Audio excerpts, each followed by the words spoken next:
Good morning, everybody. It's your favorite aspiring revolutionary here, a wandering author, reminding you that we are all the authors of our own lives. As always, my message remains the same. Spend less, live more, earn your freedom with frugality. Today, we are hanging out with this little puppy named Atticus at Shoal Creek Nature Preserve, which is in the northern part of Florence, Alabama. I am on my way up to Michigan to record an inspiring song along the shores of Sleeping Bear Dune National Lakeshore. And today I'm totally titillated about the topic we're going to discuss, which is a part of Stoic philosophy as well as pre-Crocetic thought, which is it's pronounced Nous, I believe, Nous, and it's essentially the governing principle of our intellect. That is to say, most people don't have this, obviously, if we look around. But it's most frequently translated as intellect, intelligence, or understanding in Aristotle's work. But he distinguished them from sense perception, imagination, and reason.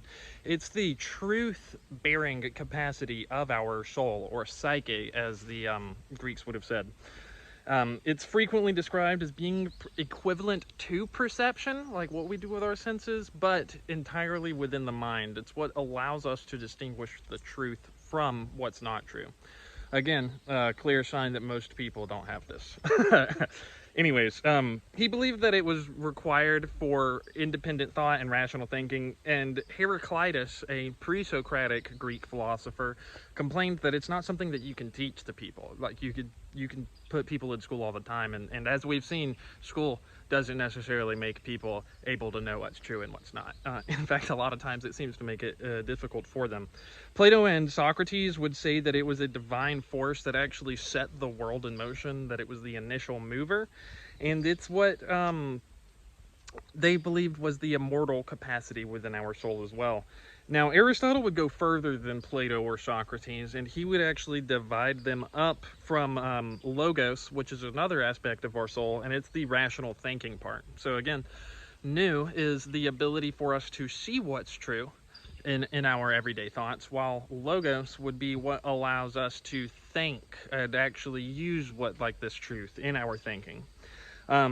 He even divides them from technical know-how, or techne, practical wisdom, which we discussed, phronesis, which is something you require experience to learn, theoretical wisdom, Sophia, and logically deduced knowledge, which is episteme.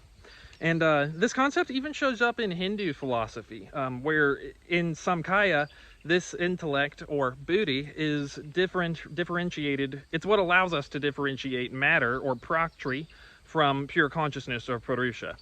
So obviously, like, the ability for us to see what's true in the world, especially whenever we can't trust our senses, is it's an important faculty, and it's something that we need to learn how to rely on. It's like Aristotle said, it's not really something that can be taught, but you can start to recognize when things are true or when people are not being truthful with you, based off their actions in a lot of cases.